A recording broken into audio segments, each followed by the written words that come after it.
Mais dans 10 ans, tu n'as pas envie de dire voilà, j'ai fait 1 million d'euros parce que j'ai investi dans Dogecoin. Ok, très bien, mec, mais oui, tu as participé au casino. Ouais. Tu étais au casino, tu as mis là-dessus, tu as gagné. Mais ça ne fait pas de toi un dieu. Ouais, C'est pas parce qu'en fait, tu as marché dans la rue, il y avait une merde de chien, et en fait, bah, la probabilité pour que cette merde de chien soit un lingot d'or, elle est très faible. Tu l'as trouvé, mais ça fait pas de toi un dieu. Les gars de Elrond, au niveau tech, tu peux mettre n'importe qui à travailler avec les DevOps, avec les techs à l'intérieur, les ingénieurs. Les gars, ils sont solides. Bah, en fait, les gens ont oublié, je pense que la blockchain, à la base, c'est une technologie. C'est pas un mouvement. La décentralisation est un mouvement.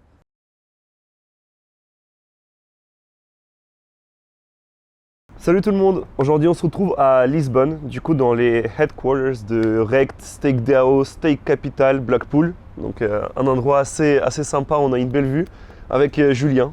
Bah, déjà, ça fait la première interview qu'on a faite avec toi, c'était en septembre 2021, donc ça fait un peu plus d'un an. Ça date. Comment ça va depuis? Bah, ça va, merci déjà de me recevoir. C'est toujours un plaisir d'être avec toi dans les podcasts et discuter.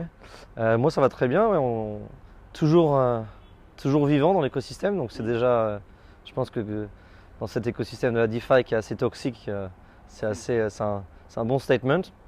Mais voilà, donc on continue à train de construire, faire grossir la team et délivrer des produits dans l'écosystème pour résoudre des problèmes.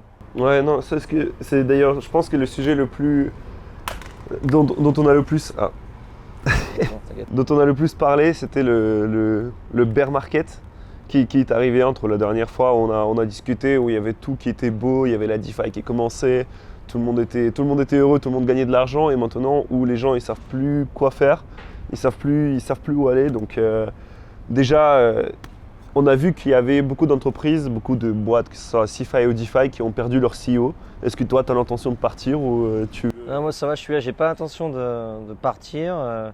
Je reste en Europe, j'ai pas l'intention d'aller à Dubaï déjà. Donc ouais, je suis toujours ici. Donc du coup, Lisbonne, ou c'est un peu... Non, je non, te non, on est entre différents pays. un peu en Europe. Là, on a ouvert des bureaux à Lisbonne pour essayer d'accueillir un peu pas mal de personnes qui sont installées à Lisbonne. Donc voilà, essayer d'avoir un endroit où on peut avoir un arcade, un arène par exemple pour Blackpool, pour StakeDAO, aussi pour Curve, parler un petit peu. Donc, Ouais, parce que Curve, du coup, on en a parlé pendant la première interview, mais tu as contribué au développement de Curve, donc tu étais dans la core team. moi j'ai rejoint, donc c'est Mickaël qui a eu l'idée, c'est Mickaël qui a tout créé. Moi j'ai rejoint Mickaël au tout début du projet pour l'aider sur plusieurs domaines, que ça peut être légal, ça peut être communauté, différentes blockchains, support de différentes blockchains. Donc voilà, je l'ai aidé aussi sur l'aspect un peu économique du projet, choses comme ça. Ouais. Je suis le seul advisor de Curve. Tu continues encore à contribuer aujourd'hui? Ah oui, je suis toujours avec Mickaël, on discute tout le temps. Ok, parce que justement, c'est ce qu'on avait discuté la dernière fois, parce que je savais que tu avais contribué au début, mais je savais pas comment ça s'était développé, Non, Mickaël développé entre-temps. Mickaël est un ami et je suis toujours involved dans Curve sur différents aspects. Avec la nouvelle interface? Avec la nouvelle interface, alors c'est pas moi qui ai travaillé dessus, mais toujours un petit peu dans comment faire en sorte que Curve capture encore plus de marché et devienne un des plus gros, déjà un des plus gros projets de l'écosystème. Donc voilà, j'aide Mickaël là où il a besoin de moi, quoi. D'accord. Et du coup, juste pour en finir avec Curve, parce que l'idée c'est d'avoir un peu une discussion aussi par rapport à ça, est-ce que tu penses qu'aujourd'hui Curve ça constitue vraiment un pilier de la DeFi et ça le restera sur le très long terme, ou est-ce que tu penses qu'il y a d'autres mécanismes qui sont plus à la convexe, où on essaie d'accumuler du Curve pour avoir la gouvernance de Curve et avoir un pouvoir de vote, ou comme StakeDAO, c'est ce que vous faites également. Est-ce que tu penses que Curve ça va garder cette place, ou est-ce que ça va être les Curve Wars en continu jusqu'à la fin? Bah, le vrai succès d'un Curve, par exemple, ou le but du Curve dans un futur moyen ou long terme, c'est pas vraiment d'avoir une interface graphique. C'est en fait d'être utilisé par des milliers de projets qui veulent échanger des assets. Donc à l'origine c'était des stablecoins, maintenant Curve supporte aussi la crypto.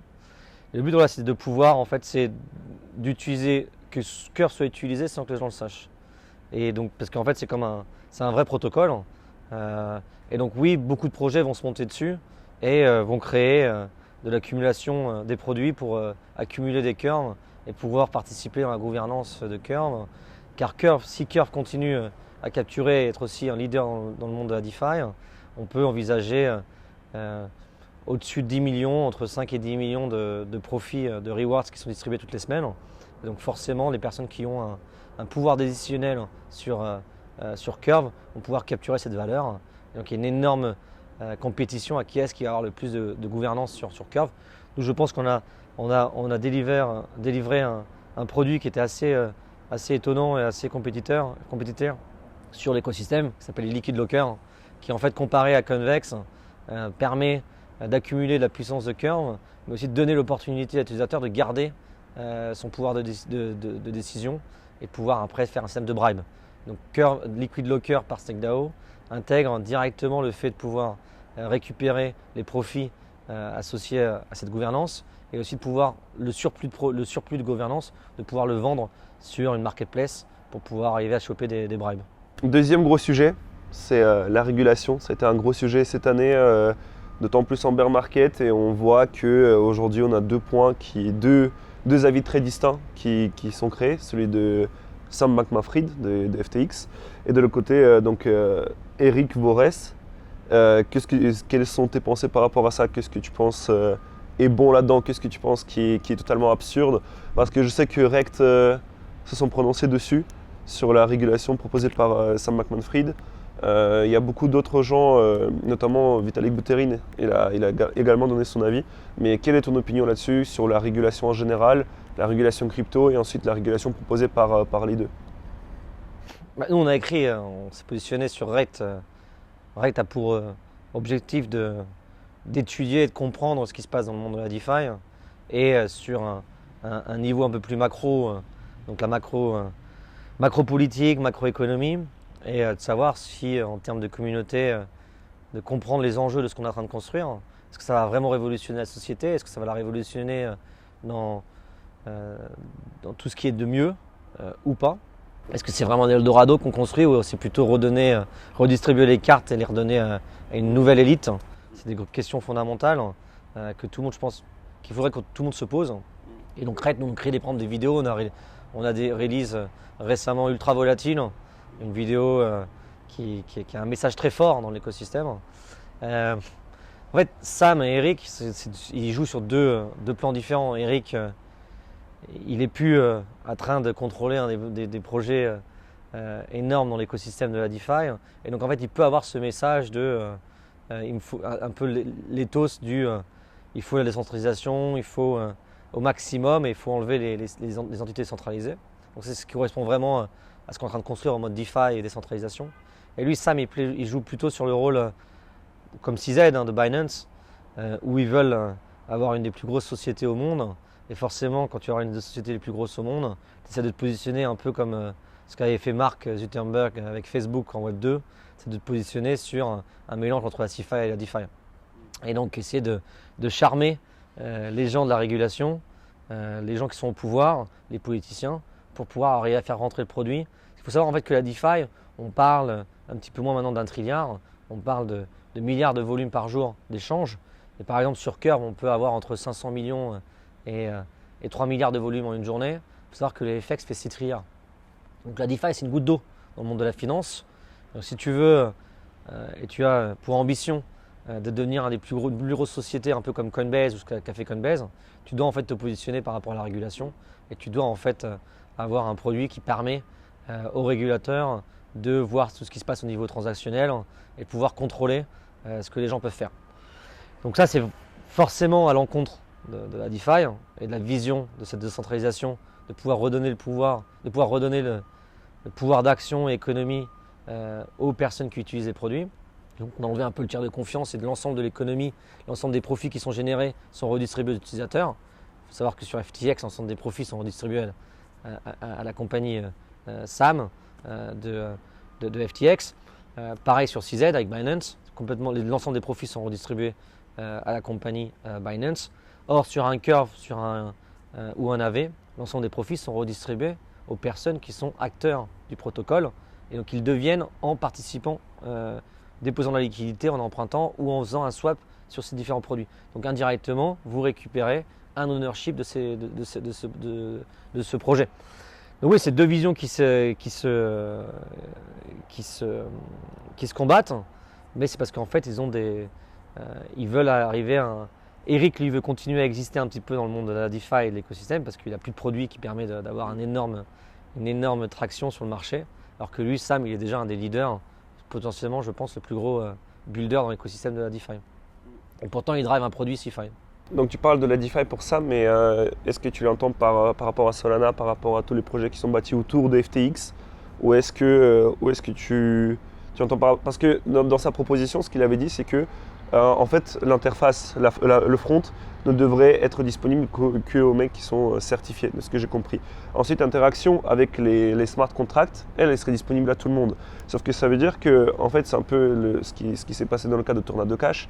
Ça veut dire que le site est bloqué aux États-Unis, mais par exemple, si tu déploies le code qui est open source, tu peux totalement t'en servir. Sauf que, en fait, ça bloque juste l'accès à un utilisateur moyen de la crypto-monnaie.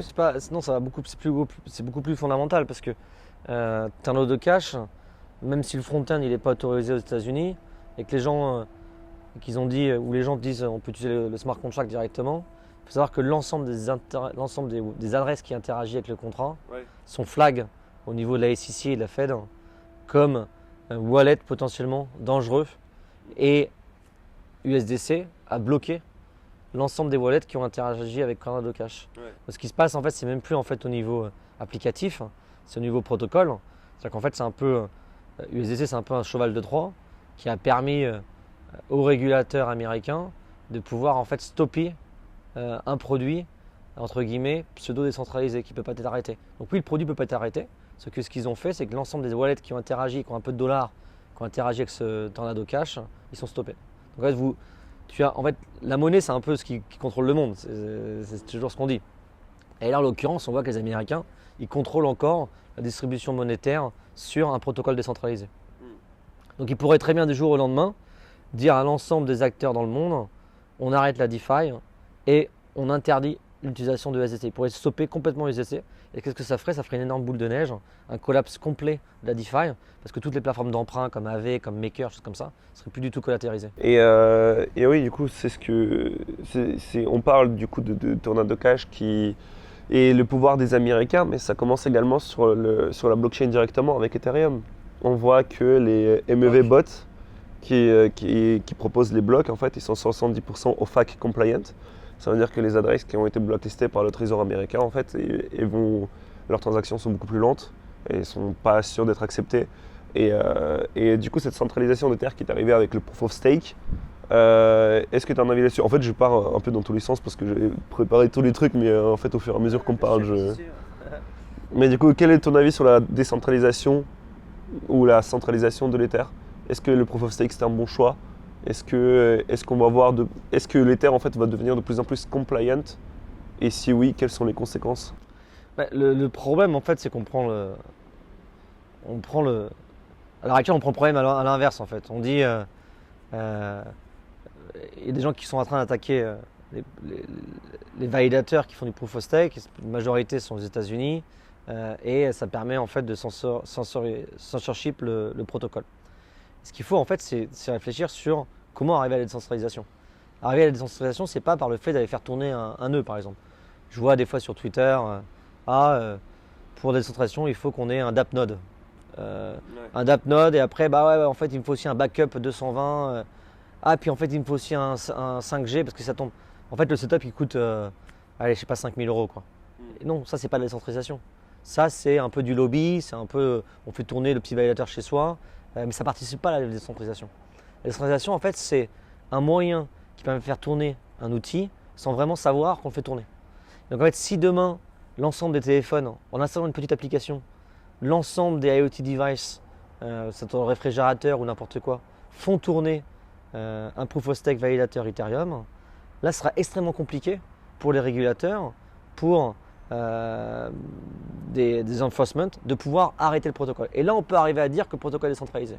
Si on commence à dire, oui, mais ces gens-là ils font du censorship, ils essaient d'arrêter les transactions, la fax, ils essaient de dire, oui, donc ça ralentit le protocole, c'est qu'en fait, on n'a réussi à la décentralisation. Un système décentralisé est un système qui ne peut pas t'arrêter. Si on commence déjà à pouvoir le centraliser, c'est qu'en fait, il n'est pas décentralisé. Là, à l'heure actuelle, personne ne peut faire tourner des validateurs. Genre, on va dire 99,99% de la population ne peut pas faire tourner un validateur Ethereum. Non, mais si on prend le problème là de l'autre côté, si c'est trop facile d'avoir un validateur sur Ether, ça veut dire qu'en fait, il te faudrait très peu de ressources pour pouvoir attaquer le réseau. Sauf si le réseau est vraiment déjà tellement vaste que même si ça coûte rien, tu n'aurais pas la majorité de la puissance du réseau. En fait, C'est-à-dire, non, si tu as des millions de nodes complètement distribués sur des milliers de machines et non pas une concentration de pouvoir comme peut avoir par exemple, moi j'aime beaucoup, hein, je suis aussi investisseur, mais je connais très bien l'équipe Lido par exemple, Lido ou d'autres exchanges, des Kraken, des Binance ou des Coinbase qui font de la validation. Ça en fait c'est extrêmement dangereux pour Lido c'est pas dangereux, mais il faut plusieurs Lido. Il ne faut pas qu'un seul Lido, il en faut plusieurs. Il faut plusieurs validateurs qui soient dispatchés dans le monde entier à différentes zones géographiques et qui donnent l'opportunité à n'importe qui de faire tourner des nœuds. DAppNode c'est bien, mais DAppNode c'est très cher. Il faut en fait des modules. Qu'est-ce qui est le plus distribué à l'heure actuelle dans le monde? C'est un téléphone. Si Ethereum arrive avec des nouveaux systèmes d'encryption, de distribution, arrive à faire tourner, imagine tu fais tourner une application comme Signal ou une application comme Twitter et derrière en fait ça fait aussi tourner un nœud, ça serait super intéressant. Donc utiliser une puissance de calcul du téléphone pour contribuer au réseau, à la sécurisation du réseau. C'est un peu la vision de la vraie décentralisation des IoT devices. Après, ce qui est intéressant avec des systèmes comme Ethereum ou d'autres systèmes, tu n'as pas besoin en fait, de faire tourner le nœud 24 sur 24. Tu peux être down pendant quelques heures. Donc ça, c'est intéressant d'avoir un système distribué et d'avoir des nœuds qui tombent pendant des heures. On va parler un peu du bull run. Bull run, comment est-ce que ça s'est passé et un peu ce qui s'est passé pendant ce bull run. Donc, notamment avec StakeDAO, vous avez lancé de nouvelles chaînes. Donc, il n'y a pas que l'Ether aujourd'hui. Vous avez eu Avalanche, vous avez eu Polygon, vous avez eu Ether du coup. Il y a eu Harmony, il me semble, à un moment. Et donc, pour revenir sur tout ça, il y a eu beaucoup de nouvelles L1 qui ont été lancées pendant le bull run. Il y en a beaucoup qui ont déployé des incentives. Donc par exemple Avalanche Rush avec des millions de avalanches qui ont été distribuées. Depuis on voit que la TVL de toutes ces nouvelles blockchains a été divisée par 10, 20 voire plus. Est-ce que tu penses, peu importe la TVL, peu importe juste ton avis perso, est-ce que tu penses que le lancement de ces L1, ça a quand même été un succès? Ou est-ce que tu penses qu'on n'en avait pas besoin? Moi j'avais fait pas mal de podcasts et j'en avais discuté à de nombreuses reprises. Si Ethereum merge, qui n'a rien à voir avec la scalabilité, hein. Les gens sont souvent disent que le merge est la scalabilité. Le merge c'est juste une raison de puissance électrique et donc plutôt vraiment friendly pour le changement climatique. Ouais, politique, quelque chose de plus politique. Politique, voilà, et qui va en fait accélérer, qui a aidé sur la décentralisation. Si Ethereum, le problème en fait c'est qu'à l'heure actuelle, toute cette ressource, toute cette énergie au niveau ressources humaines et recherche fondamentale était fait sur le merge et maintenant elle va se mettre sur la scalabilité d'Ethereum. Donc vous allez avoir des centaines de personnes extrêmement bien skilled qui vont aller jumper sur la scalabilité. Et là on le voit en fait que tous les layers 2 solutions, des Optimism, des ZK Rollups à la pagaille sont en train de fonctionner sur Ethereum et proposent cette scalabilité. Et donc effectivement la raison d'exister pour ces différentes blockchains, elle est extrêmement compliquée à l'heure actuelle. Et donc ces rushs là, c'est un peu comme ils ont fait le pari de distribuer des millions de dollars pour faire en sorte que les gens viennent sur ces différents protocoles. Or, les gens l'ont fait au début. Et maintenant, en fait, que tu peux avoir de la scalabilité sur Ethereum, les gens reviennent sur Ethereum. C'est là où il y a des millions d'utilisateurs, c'est là où vous avez des milliers d'applications. Donc c'est extrêmement compliqué de justifier l'existence de ces blockchains.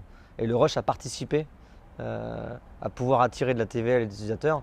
Et donc il n'y a plus de rush. C'est compliqué en fait de pouvoir arriver à maintenir des rewards suffisamment intéressants ou un écosystème suffisamment intéressant pour pouvoir garder cette masse de développeurs à construire des projets dans ces différentes blockchains. Il y a d'autres projets que nous, par exemple, on est en train d'aider, notamment comme Celo. Celo qui, eux, en fait, ont une optique un peu différente du marché. Ils sont orientés changement climatique et aussi vraiment impact sociétal.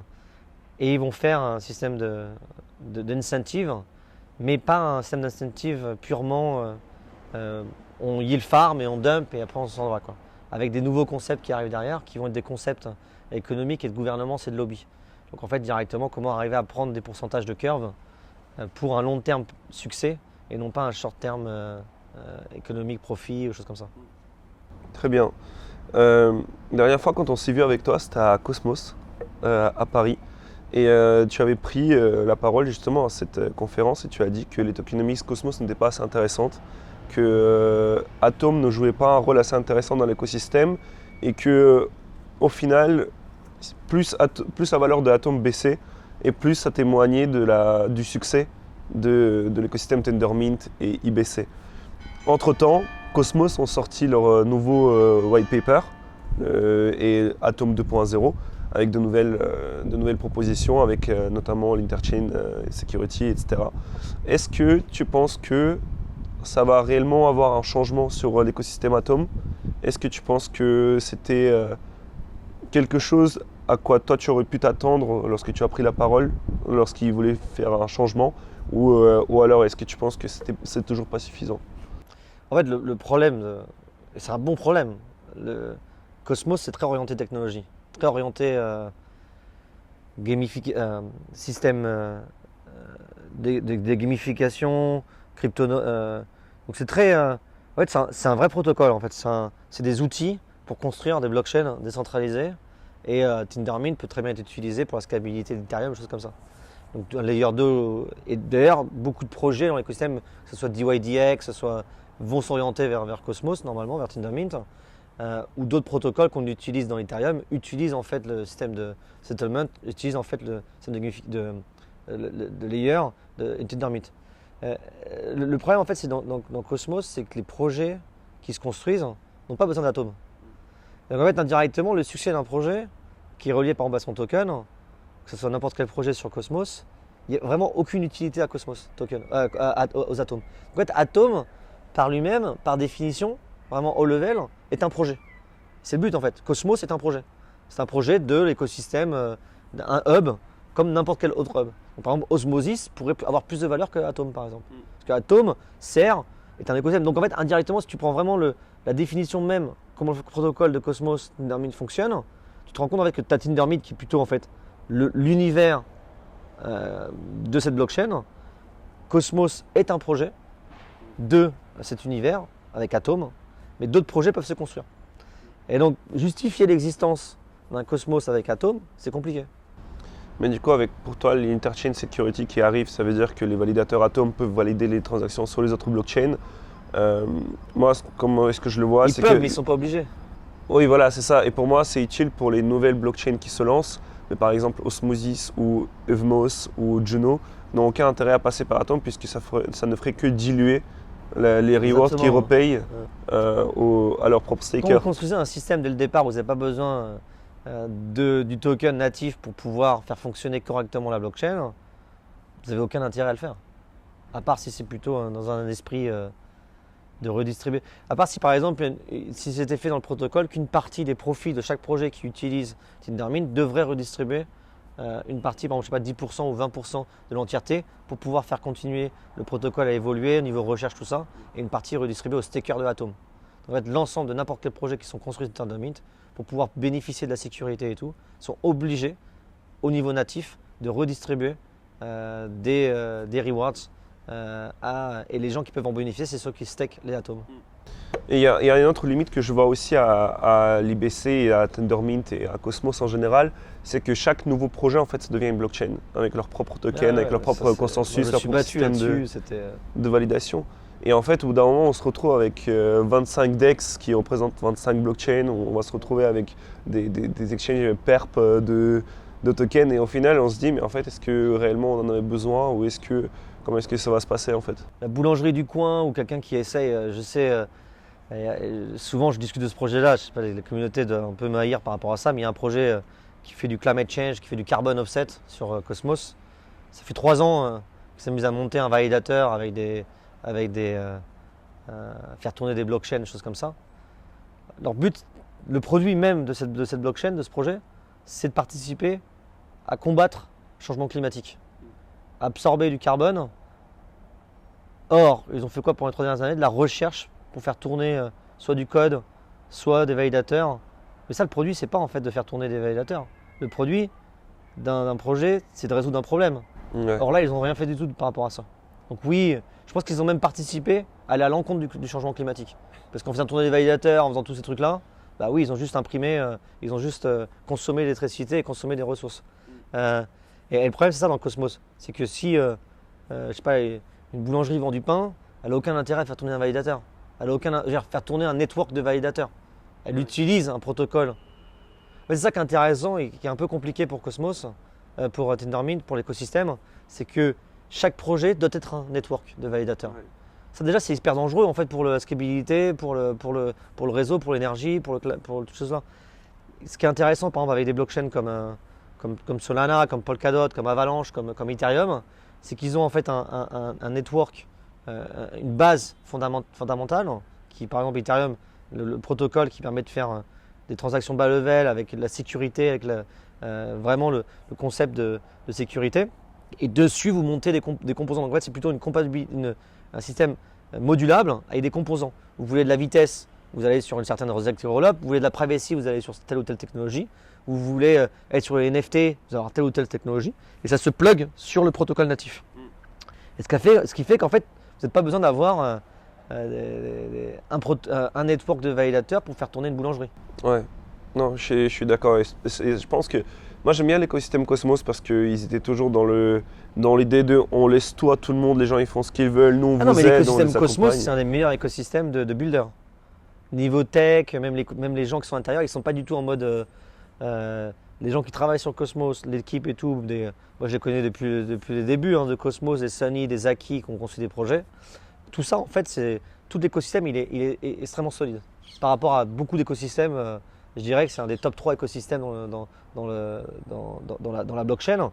Mais ça ne veut pas dire que c'est un projet économiquement viable. Ouais. C'est pas la même chose. Tu peux être le meilleur tech, le meilleur scientifique, c'est pour ça que tu as monté le meilleur business. Et du coup, juste pour parler de tout ça, on a abordé un peu les projets qui. Donc on a un peu parlé de Cosmos où il y avait quelques problèmes, etc. On voit qu'il y a de plus en plus de centralisation d'un côté ou de l'autre dans les différentes crypto-monnaies. On voit que les VC se régalent toujours autant. La question que j'ai, c'est est-ce que tu es toujours aussi enthousiaste par rapport à l'écosystème crypto que tu étais à tes débuts? Ou est-ce que tu penses que tu le vois différemment maintenant? Ouais, c'est une très bonne question. Je pense que le système crypto a été perverti par l'ICO, par le bull market et une bonne partie des gens qui sont rentrés dans cet écosystème sont là juste pour les profits et le get rich quick, ce qu'on a sorti dans la vidéo ultra volatile. Et ça, je trouve ça extrêmement dommage. Après, est-ce que le mass market, la masse adoption n'est pas aussi une majorité de ces personnes en fait? Des gens qui utilisent TikTok, les gens qui utilisent Instagram, tout ça. Si on veut vraiment arriver à un changement sociétal avec cette révolution industrielle, est-ce qu'on n'est pas censé welcome et avoir énormément de ces personnes? Le problème en fait, c'est qu'à l'heure actuelle, moi je me souviens dans les années avant les ICO, les années 2016, dans les débuts, tu regardes l'ensemble des projets qui étaient construits, c'était des projets avec impact sociétal extrêmement important. Ça pouvait être changement climatique, ça pouvait être identification, identité dans les pays en développement, aider énormément. Maintenant, on est parti sur la DeFi, on est parti sur le monde financier et en fait, on réplique exactement ce qui s'est passé dans le monde traditionnel. Exactement, avec les mêmes principes, juste qu'en fait, le protocole, la technologie change. Mais sinon, c'est exactement la même chose. Donc, en fait, c'est ça qui fait un peu marrer. Je pense qu'il y a un énorme aussi changement des idées qui s'est opéré auparavant, qui était DAO va révolutionner le monde entier. Pourquoi les gouvernements ne sont pas en DAO? Pourquoi les sociétés ne se mettent pas en DAO? C'était énormément le motto, ce que tout le monde discutait il y a à peu près 1 an ou 2 ans. Maintenant, ça a complètement disparu. Parce qu'on s'est rendu compte que oui, un système décentralisé pour faire de la gouvernance, c'était extrêmement chaotique. Et regardez ce qui s'est passé dans l'écosystème de la DeFi. Tous les projets qui faisaient fonctionner les DAO sont pratiquement tous morts. Ou alors, ils ont eu énormément de problèmes. Donc oui, en fait, ce qu'on fait, c'est une communauté nouvelle avec des gens qui n'ont pas forcément eu énormément d'expérience dans la finance traditionnelle et qui ont pensé qu'il allait révolutionner comment les choses fonctionnent dans la finance traditionnelle. Or, en fait, on se rend compte qu'on arrive au même problème, et sauf que la technologie change. Mais c'est bien parce qu'en fait, c'est pas forcément mauvais d'être arrivé à la conclusion que la finance traditionnelle elle a les problèmes à l'heure actuelle, parce qu'ils sont arrivés aux mêmes conclusions que nous on est arrivés. Eux par contre ça fait plus de 100 ans que ça opère. Ce qui est intéressant c'est que ça a été je pense la plus grosse école. Le plus gros, ce mouvement DeFi, blockchain et crypto, c'est un des mouvements qui a participé à avoir un système éducatif le plus élevé que la société n'ait jamais connu. Avec tous les concepts financiers qui sont derrière, tous les systèmes de gouvernance, macro, microéconomie, et ça n'a jamais été réalisé dans n'importe quelle école au monde. L'école a été accessible à tous. Or, auparavant, c'était faut avoir fait Stanford, MIT, Polytechnique, choses comme ça, pour arriver à accumuler ces savoirs et cet accès à cette éducation. Or, la crypto, la blockchain, ce mouvement a été gratuit pour tous. Et je pense qu'il y a aussi un côté qui est positif entre guillemets dans ce get rich quick, comme tu as dit et comme vous l'avez bien expliqué avec Rect justement, c'est que tu peux essayer de rentrer dans l'écosystème pour devenir riche, sauf que aujourd'hui, pour faire des décisions dans la crypto, peut-être en 2016, il suffisait de regarder ce que les whales faisaient et répliquer leur mouvement ou se hedger contre leur mouvement. Aujourd'hui, quand tu regardes le marché, il est régi par les décisions de la Fed, il est régi par les taux directeurs, il est régi par l'inflation, par l'emploi, par tellement de choses en fait que la plupart des gens qui sont rentrés dans la crypto ne connaissent pas. Et je trouve que c'est aussi un côté positif, c'est que la crypto, ça peut être un premier pas pour les gens pour l'aisance financière et l'éducation en fait financière, la compréhension du monde qui l'entoure et en fait le fait d'arrêter de subir les décisions qu'il y a autour de nous. Bien sûr. S'y préparer aussi. En fait, ça, pas forcément que les subir, mais ça aussi permet de les comprendre. Ouais.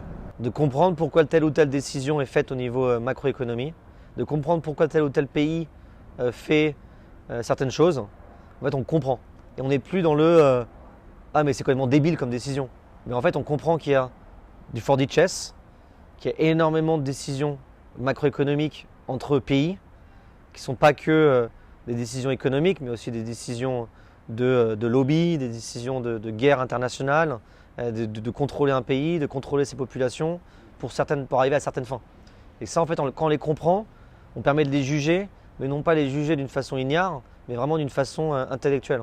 Et d'arriver avec des bons arguments pour pouvoir dire, écoutez, on sait ce que vous faites, on sait que c'est la seule façon de le faire. Par exemple, augmenter les taux d'intérêt, augmenter l'inflation, imprimer de l'argent, la distribuer. C'est parce qu'en fait, il faut, oui, quand l'Europe imprime de l'argent, c'est parce qu'en fait, la Fed en a imprimé. Après, il faut arriver à maintenir la dette, il faut arriver à pouvoir en vendre au même crédit sur les taux d'intérêt, sur les marchés financiers, pouvoir emprunter facilement comme pourraient faire en Asie, la Chine ou les Américains, pouvoir arriver à maintenir l'équilibre, la balance sheet d'un pays. Donc ça, c'est intéressant et on arrive à le comprendre parce que on arrive avec ces produits de la DeFi qu'on essaie de dupliquer par rapport à la finance traditionnelle. Il faut savoir que dans la DeFi, il n'y a rien de nouveau. Tous les principes, tous les différents produits qu'on monte sont tous les mêmes. Emprunt, market maker. Peut-être qu'on arrivera à créer un nouveau produit complètement différent dans la DeFi. À l'heure actuelle, c'est exactement les mêmes idées, sauf qu'on utilise une technologie différente. Cette technologie-là est distribuée, elle est accessible à tous, tout le monde peut participer, tout le monde peut monter par-dessus. Il faut savoir que les idées de ces produits qu'on monte, c'est exactement les mêmes. Il n'y a aucun produit à l'heure actuelle qui est différent. C'est seulement l'outil en bas qui est différent. Au lieu d'utiliser Swift qui permet d'utiliser Visa, Mastercard, on utilise Ethereum pour pouvoir faire des transactions, pour pouvoir emprunter, choses comme ça. Moi, ce que j'attends vraiment, c'est dans le futur, arriver à des idées complètement nouvelles. Je parle au niveau applicatif, je ne parle pas au niveau protocolaire. Parce qu'au niveau protocolaire, il y a énormément de choses qui ont été faites. Zero knowledge proof au niveau applicatif, de pouvoir utiliser au niveau produit, ça c'est incroyable. C'est des prouesses mathématiques avec des recherches fondamentales qui ont été faites depuis une cinquantaine, 80 ans et qui sont mis accessibles à tous. Ça c'est super. Donc on a parlé des DAO, on a parlé des différents projets qui se sont montés, mais aujourd'hui quand tu regardes, toi tu es à la tête de Stake DAO et Blackpool, enfin à la tête, tu es derrière ces protocoles-là. Est-ce que tu es content de ce que ces projets représentent aujourd'hui ? Est-ce que si tu voulais revenir en arrière, tu aurais fait des choses différemment, tu aurais changé quelque chose ? C'est juste quelque chose en particulier, pas forcément genre le protocole en entier, mais est-ce que tu es content de ce que tu as construit, de l'état actuel de ces protocoles-là ? Ouais. Je pense que voilà, Stake DAO, on est devenu un des leaders. Quand tout le monde nous critiquait, et maintenant ils sont tous pratiquement tombés ou en train de mourir. Nous, Stake DAO, l'équipe, tous les gens qui sont impliqués dans le projet, ils continuent à construire. On est un des protocoles qui délivre le plus dans l'écosystème, avec les liquid lockers par exemple. Là, vraiment, on a trouvé une niche, on a trouvé un marché, lobby, bribes, tout ça. L'équipe, elle est extrêmement forte. Blackpool, on est un des leaders dans le monde des NFT. On dirige Sorar, Comet, choses comme ça au niveau manager. Le seul truc, je pense, qui était une erreur dans ces projets, c'est par exemple d'avoir cru qu'en faisant monter une DAO et en distribuant les parts à chacun des personnes que je pouvais connaître dans l'écosystème gratuitement, la majorité des parts que j'ai distribuées, permettait d'aller aider ces différents protocoles. En l'occurrence, ce n'est pas parce qu'on distribue de l'equity et des parts gratuits à ces personnes-là qui vont permettre d'aider sur les projets. Il faut savoir qu'il y a beaucoup de personnes qui sont greedy et leur intérêt est juste de prendre des tokens et de les vendre pour faire de l'argent. Donc ça, c'était, je pense, une erreur qui ne va pas se reproduire. Là, on lance quelques nouveaux projets et encore une fois, on va utiliser les mêmes principes que la finance traditionnelle, de l'equity pure, pas de DAO, pour lancer ces projets parce que malheureusement, ça ne fonctionne pas. Malheureusement, et aussi, je pense que j'aurais dû être plus agressif au niveau ce que la machine à FUD que certains pseudo-influenceurs ont pu arriver à faire, notamment que SecDAO avait été un fork de Yearn, qui est complètement faux. C'est juste parce que c'est des gens qui ont été payés, donc il faut savoir que ces acteurs ont payé une agence de FUD pour aller FUDer sur moi ou sur SecDAO. En l'occurrence, ces projets-là, ils ont pratiquement disparu. Ils sont fait tous hack ou ils ont fait du rug pull. Ils ont rug pull dans certaines de la communauté. Donc il faut se poser les bonnes questions. Don't trust, verify, à chaque fois ce qu'on dit dans la blockchain. Et s'il y a des gens qui attaquent très agressivement une personne ou un projet, il faut se poser les bonnes questions. Il faut vraiment se renseigner. Parce que là, à l'heure actuelle, SecDAO, on monte toujours. Blackpool, on est toujours là. Rekt est devenu, dans les débuts de Rekt, les gens critiquaient Rekt. Ils ont dit oui, c'est encore un projet de Julien qui start, ça va aller nulle part. Or, en l'occurrence, Rekt, c'est devenu maintenant le plus gros projet de la DeFi au niveau communautaire et aussi au niveau message qu'on transmet. Stake Capital, c'est très gros. Le Quant, ça marche aussi. On a aussi un DeFi podcast, on a une académie, on a aussi un studio de jeu de gaming. Donc voilà, on monte, on continue à ship. Et ce qui est intéressant dans l'écosystème de la DeFi, c'est qu'il faut être là, je pense, sur une vision long terme et non pas court terme. On peut faire des profits relativement rapidement, mais tôt ou tard, ça nous revient dans la figure, quoi. Et donc, je pense que si vous êtes là pour construire, pour apporter une valeur, pour apporter quelque chose dans l'écosystème, vous n'avez pas forcément besoin d'être un développeur pour être impliqué dans la blockchain. Au contraire, il y a énormément de postes de marketing, de business. Tant que derrière, c'est des valeurs propres et qui permettent de résoudre un problème. Là, je pense que voilà, sur le long terme, vous n'avez pas besoin de soucis à vous faire au niveau économique, sur le plan financier. Il y a beaucoup de gens qui parlent des prochaines narratives et des prochains trucs qui vont arriver dans l'écosystème. Et beaucoup de gens parlent des ZK Rollup, donc les Zero Knowledge Proof Rollup, donc les L2 d'Ether. Est-ce que tu penses que c'est réellement ce qui va révolutionner la crypto-monnaie? Oui, je pense que c'est un peu l'Eldorado de la blockchain, c'est-à-dire la scalabilité et donc scalabilité veut dire quoi? Veut dire coût de transaction relativement faible, pratiquement insignifiant, et rapidité de transaction. Et les ZK Rollup peuvent arriver sur l'une à l'heure actuelle des solutions qui sont la meilleure engagée pour pouvoir arriver à résoudre ces problèmes, en fait, ça va ramener de la scalabilité des coûts de transaction pas chers, mais aussi pouvoir arriver à la décentralisation. Qui dit en fait de pouvoir faire tourner un network pas cher veut dire que n'importe quel device peut arriver à faire tourner ce network, et aussi ramener de la computation off-chain pour pouvoir faire des maths relativement assez robustes et derrière avoir le state et l'ensemble de l'information qui soit non falsifiable. C'est assez important. Donc, tout ce qui est IoT, Oracle, toutes choses comme ça va être important. Et aujourd'hui, toi, tu as une société qui investit dans ce genre de projet, donc c'est Stake Capital, qui appuie des projets, qui les aide à se développer.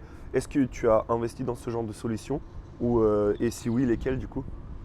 On a investi dans Optimism, dans zkSync, dans quoi d'autre? Dans Matic, voilà, plein de sociétés qui font des layers de solutions.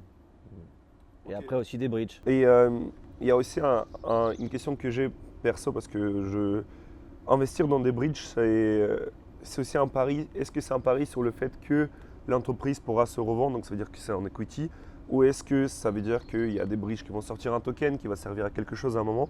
En fait, parce que si on se rappelle bien, il y a eu le hack de Wormhole qui a eu lieu de 350 millions, merci Rect pour le récap, qui a été sauvé par Jump Trading d'ailleurs, qui sont actuellement à Lisbonne également. Ce genre d'initiative de sauver un bridge alors qu'il n'y a pas de token, il n'y a pas vraiment d'initiative, à quoi est-ce que ça pourrait être lié? Pourquoi en fait est-ce que les entreprises investissent dans des bridges de base? Le bridge, en fait, ça va permettre de pouvoir connecter l'ensemble des différentes infrastructures qui vont pouvoir en fait arriver à ramener de la sécurité, de la scalabilité, du système de privacy. Donc forcément, si tu as un contrôle d'un bridge, et donc indirectement un peu le contrôle des flux transactionnels qui se passent au niveau des différents projets qui sont implémentés sur ces différentes blockchains, tu peux soit charger un fee qui permet en fait de maintenir la sécurité du réseau, soit en fait tu peux utiliser ça comme pièce de lobby sur l'ensemble de l'interaction dans les différents projets. Par exemple, nous sur Curve, par exemple sur Liquid Lockers de StakeDAO, on a un énorme lobby, on a beaucoup de Angle, on a beaucoup de Curve, on a beaucoup de Balancer, choses comme ça. Et en fait, indirectement, c'est pas forcément un choix de vote sur l'inflation du protocole pour aller augmenter les APY, mais potentiellement de pouvoir vendre ce lobby à d'autres acteurs qui ont besoin d'être implémentés sur telle ou telle chaîne. Et ça, ils sont capables de payer énormément d'argent. Et donc en fait, on se rend compte que, comme d'habitude, comme on a repliqué le système financier ou la société actuelle, avec les systèmes de lobby, de gouvernement, et en fait, on fait un petit peu la même chose dans la blockchain. Il faut arriver à comprendre ou à essayer d'examiner ce qui va se passer dans le futur sur ces différentes intégrations au niveau multi-chaîne et multi-layer de solutions. Que certaines solutions seront utilisées pour faire du gaming, certaines solutions seront utilisées pour faire un système de privacy, certaines solutions seront utilisées pour avoir de la frequency trading. Par exemple, vous pouvez aussi aller sur du Solana, choses comme ça. Et en fait, quels seront les outils qui vont permettre en fait, de dialoguer à travers ces différentes chaînes? Parce que le but en fait, de la blockchain, c'est d'avoir un protocole, un layer qui soit complètement transparent pour l'utilisateur. Donc, l'idée, ça va être, si par exemple j'ai des dollars, je veux aller sur de l'euro, l'application mobile ou l'application desktop va permettre en fait d'acheter de l'euro grâce à des dollars, mais sur différentes blockchains, sur différents layers de solutions, sans que l'utilisateur s'en rende compte. Et donc forcément, les bridges vont être extrêmement intéressants pour permettre ces différentes solutions. Les bridges peuvent aussi après s'adapter. On a vu par exemple sur les différentes blockchains comme Matic, qui était ou d'autres blockchains qui voulaient faire leur propre blockchain. Avec l'arrivée de Ethereum, le merge et la scalabilité sur Ethereum, beaucoup de ces protocoles vont devenir, je pense, c'est un des paris que je fais, vont devenir une layer de solution d'Ethereum. Et après ça, donc forcément, ils seront directement un bridge sur Ethereum. D'accord. Donc Jump, il parie à la sortie d'un token, je pense. Et après, je pense aussi c'est assez intéressant de voir les mouvements que le bridge il te donne parce que tu as les métriques ensuite, les gens ils bridgent vers quelle blockchain, quel token, et ça te donne en fait un pas d'avance sur les autres acteurs qui ne voient pas forcément ces mouvements de TVL et de tokens. Donc je pense que si tu maintiens le bridge, tu maintiens la validation, tu maintiens un système de sécurité. Nous par exemple avec le Quant avec Stack Capital, ça nous permet de savoir quelles transactions vont être ajoutées en premier, quels flux vont être ajoutés dans le bridge, et de pouvoir faire des arbitrages, du market making, des systèmes de liquidation, voir un peu ce qui va se passer dans le futur, un futur relativement proche.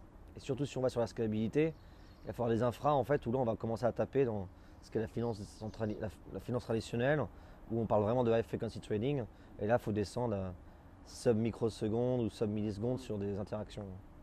D'accord. J'ai envie de parler un peu de ta vie aussi, parce que tu es une personne dont tout le monde a déjà entendu parler, mais on ne sait pas forcément. On sait une partie de où tu viens, on sait une partie de ce que tu as construit, mais moi j'ai envie d'aller un tout petit peu plus loin.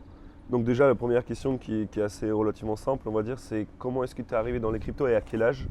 L'âge, je ne sais pas trop, mais je sais à peu près l'année. Je suis tombé dans. Moi je suis arrivé dans les cryptos parce que je faisais du cloud storage. Maintenant on appelle ça du cloud storage, mais mon background moi c'est machine learning, tout ça, et système décentralisé, mais rien à voir avec la blockchain. C'était plutôt les torrents, le streaming, choses comme ça. Et donc je faisais tourner des PC qui faisaient c'était à l'époque de méga upload, choses comme ça, pour l'industrie du film, l'industrie contre l'industrie du film.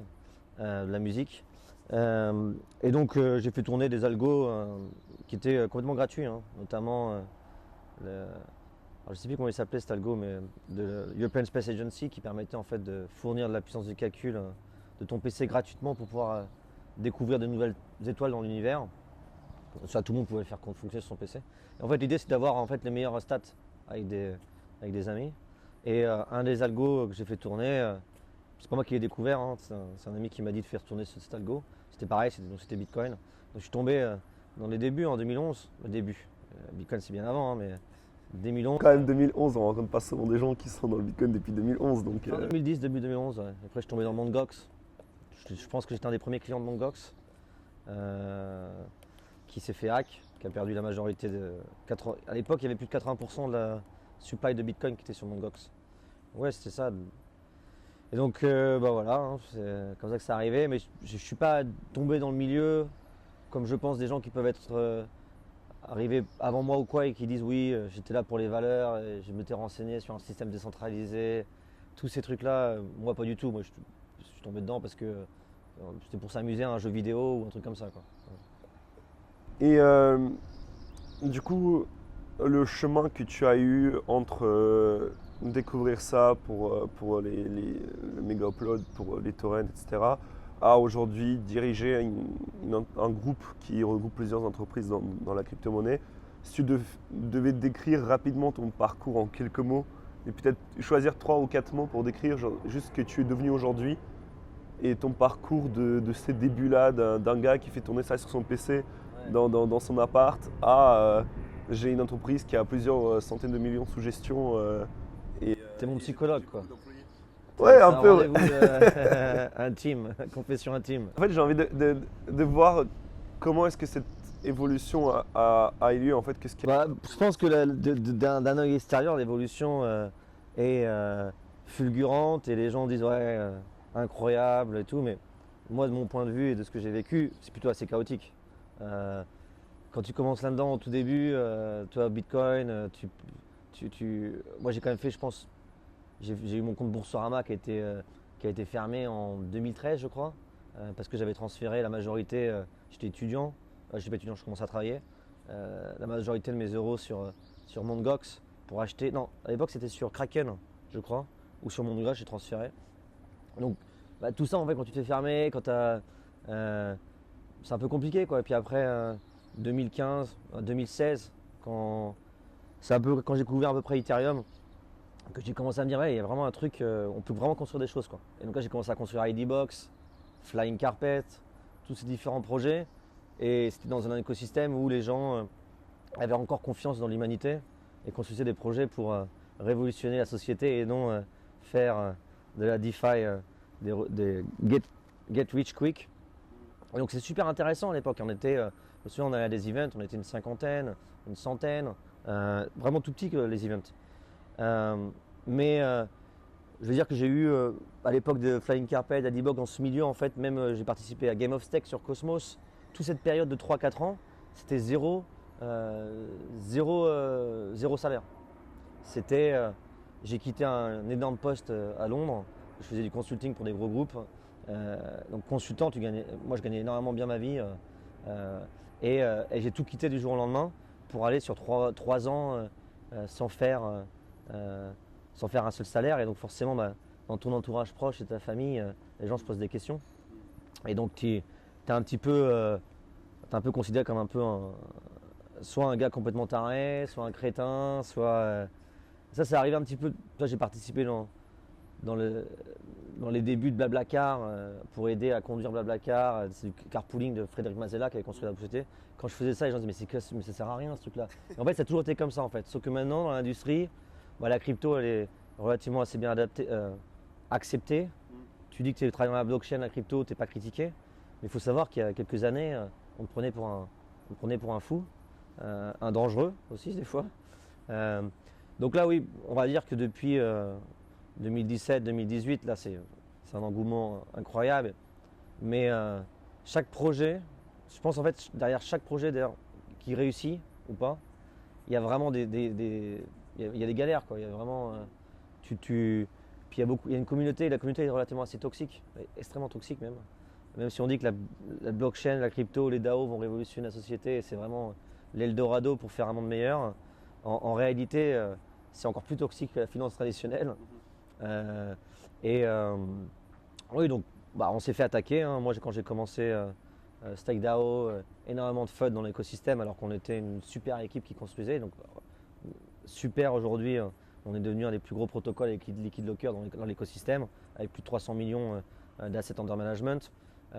Curve, que j'ai participé dans les débuts et encore aujourd'hui, super visionnaire qui est Michael. Voilà, on a plus de 10 milliards, 12 milliards de TVL. Right, on est devenu le plus gros projet de l'écosystème au niveau communautaire. Blackpool, un des leaders dans le management de NFT. Et Stake Capital, le backup d'investissement dans toutes les plus grosses, j'espère, dans des super projets, avec des gens qui ont une super vision, des valeurs. Voilà. Et du coup, comme tu en parles au début, ton job c'était de faire des algos, de faire du code. Aujourd'hui, en tant que CEO, quel est ton rôle? Parce qu'aujourd'hui, j'imagine que tu codes beaucoup Mais moins. ça, c'est pour ça, ça c'est la faute qui s'est passée, Julien de nos codeurs, tu vois. Alors qu'en fait, je sais pas, c'est quelqu'un, c'est hyper simple, il faut contacter soit des gens qui travaillent avec moi ici dans la société, soit des gens qui sont à l'époque quand je travaillais, quand j'étais lead consultant en programming dans des gros groupes, quand tu fais du code quoi, tous les jours tu ponds du code. Moi j'ai pondu du code très jeune, à 11 ans, j'ai tout le temps codé. À l'école j'ai tout le temps codé. Mon parcours système embarqué, computer science, tu fais du code toute la journée, tu fais des maths et du code. Et au jour d'aujourd'hui, tous les différents projets qui ont été commencés, StakeDAO, Blackpool, Rect, Stake Capital, c'est moi qui ai fait le code de tous les fondations, de tous les piliers. Au fur et à mesure, c'est normal, quand tu as, je sais pas, on est peut-être une 120 personnes, 110 personnes à l'heure actuelle, et tu reçois tous les jours, ton boulot c'est de recevoir les merdes et de les éteindre. Donc tu manages une grosse équipe, mais je fais toujours pas mal de code. Je pense que mes journées, je fais peut-être, on va dire peut-être 2 heures par jour, faire du code. C'est quand même une bonne moyenne, hein, une quinzaine d'heures de code par semaine. En fait, ce que je fais souvent, c'est moi je commence soit si j'ai une nouvelle idée, un projet, c'est moi qui fais les prémices des fondations de l'architecture. Aussi les designs, je fais aussi les designs des architectures des projets et je continue là-dessus. Et après, des gens reviennent et prennent le relais, quoi. D'accord. Parce que du coup, justement, c'est ce que Sizi il disait à la PWS. Il disait que le rôle du CEO, au final, c'est de ne pas faire grand-chose et c'est de présenter son entreprise, de prendre des décisions. Et ça rejoint un peu mon avant-dernière question sur ton personnage et sur toi. Quel est ton endgame? Qu'est-ce que tu veux à terme? Quel est ton but? Qu'est-ce que tu voudrais devenir? Est-ce que ce serait se consacrer 100% au code des petits projets où tu les accompagnes au début? Est-ce que c'est vraiment développer ton empire et le faire monter encore plus loin et en faire quelque chose de vraiment important au-delà de la crypto, mais dans peut-être la finance traditionnelle? Quelle est ta vision sur toi-même dans quelques années? Je pense qu'on est un peu différent avec CZ, pour être honnête. Même si je pense que Binance joue un rôle fondamental dans la masse adoption de cette technologie. Je pense qu'on n'utilise pas forcément les mêmes principes et les mêmes valeurs. Je dirais que Binance et CZ, c'est un peu le Mark Zuckerberg de la Web 2 avec Facebook, qui a permis d'apporter énormément de choses dans la société. Moi, ce que j'essaie de faire, c'est d'utiliser les principes et les valeurs de la finance décentralisée au maximum pour pouvoir aller servir, corriger ou construire des solutions pour aller attaquer les problèmes. Et donc, forcément, tous les différents projets qu'on starte, on les commence pas en disant ça va être un petit projet, quoi. Le but, si on commence, par exemple là on est en train de commencer une école, une académie, c'est potentiellement devenir une des plus grosses écoles d'éducation, finance décentralisée, crypto, encryption, toutes choses comme ça, mathématiques. On est en train de construire une plateforme, un protocole qui peut s'apparenter à un jeu, mais encore une fois, il y a eu pratiquement 6 mois, 8 mois de recherche pour arriver à comprendre qu'est-ce qui cloche dans l'écosystème et résoudre un problème, encore une fois, et non pas construire un jeu parce qu'on veut construire un jeu et payer les gens à jouer, non, pas du tout. Vraiment résoudre un problème. Donc, chaque projet qu'on commence, ça a pour but de devenir le leader dans la verticale. Donc, StakeDAO, c'est l'asset manager. Je pense qu'à l'heure actuelle, avec Liquid Locker, on est devenu le leader ou top 2, top 3 de l'asset management. Blackpool, on est le leader dans tout ce qui est e-sport, management de NFT, notamment par exemple sur Sora, sur d'autres verticales. Rect, on est l'incontournable leader de tout ce qui est écrire des articles qui vont pouvoir analyser certains faits qui se sont passés dans la finance, dans cette blockchain, mais aussi donner une sorte de vision. Bon, on ne connaît pas le futur, hein, mais on essaie d'avoir un œil assez avant-gardiste, un œil assez éclairé pour se dire bah oui, qu'est-ce qu'on est en train de construire en termes de communauté? Est-ce que c'est vraiment un Eldorado? Est-ce que c'est vraiment quelque chose qui va changer la société? Ou alors c'est remplacer l'élite actuelle par nous, cette petite micro-économie, micro-élite qui disons que ça allait révolutionner les sociétés et en fait on remplace l'élite actuelle. Donc c'est assez dangereux, il faut faire attention. Et aussi que la finance centralisée va arriver que si on a un système de layer de privacy total. Et ensuite, le groupe Stack Capital, c'est d'aider au maximum des entrepreneurs à accomplir leurs rêves et à changer la société, quoi. Donc moi, ce que je veux, voilà, c'est ça, c'est construire une boîte. Je dirais que donc là maintenant, on a fait ramener pas mal de personnes du corporate pour essayer d'arriver à structurer le groupe. Donc ils disent oui, moi ce que je veux, c'est quand même construire une famille en fait, c'est avoir une famille et avec des valeurs. Donc c'est pas, je préfère avoir beaucoup de valeurs et aller beaucoup moins vite que d'aller très très vite et de refuser certaines valeurs qui me sont très chères, le respect, d'aider énormément des personnes à accomplir leurs rêves, les accompagner et pas se comporter comme certaines personnes peuvent le faire, comme des salauds, quoi.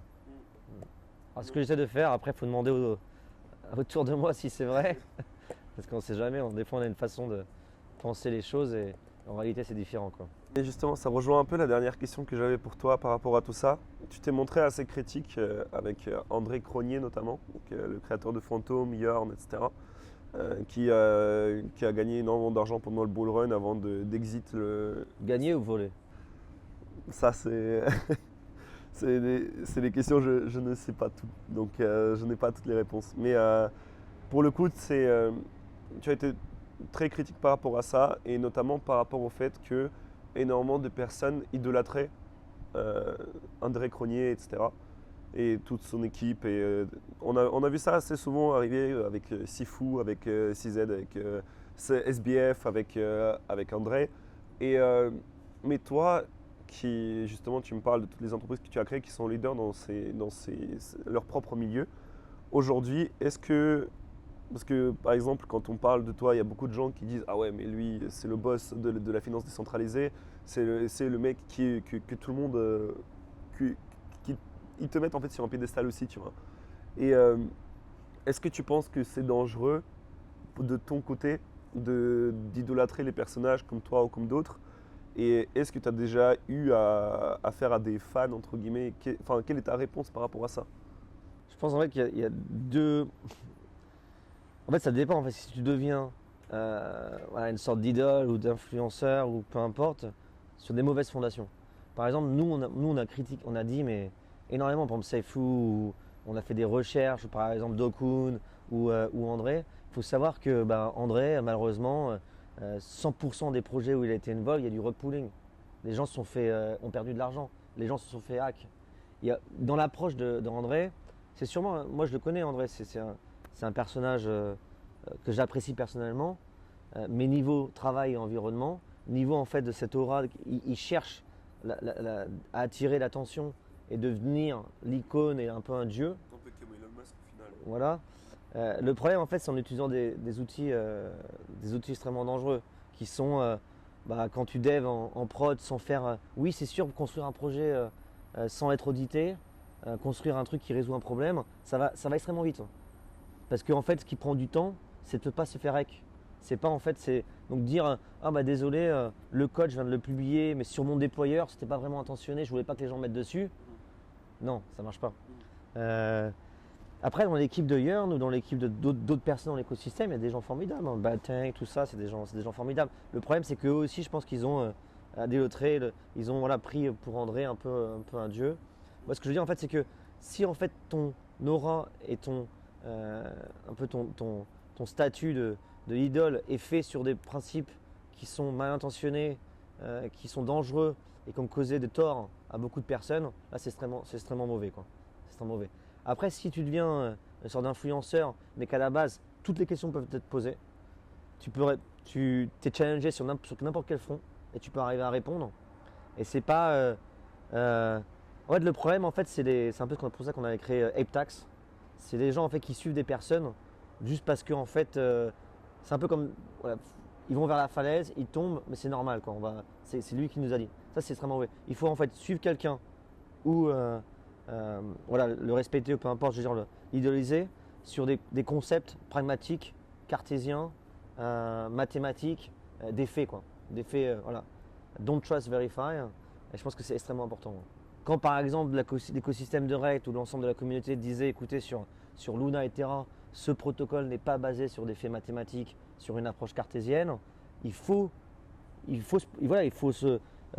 avoir une rétrospection personnelle et se dire bah oui, pourquoi en fait ces gens disent ça et non attaquer parce qu'en fait ça va à l'encontre de ton bag, ça va à l'encontre de tes investissements. Non, se poser les bonnes questions. Et là je pense que c'est pour ça qu'en fait, que l'écosystème est extrêmement toxique, c'est qu'il y a en fait une partie du cerveau, un peu comme la religion, qui se trigger et qui oublie complètement un raisonnement cartésien.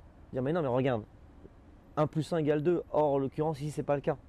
Or une majorité d'écosystèmes vont attaquer.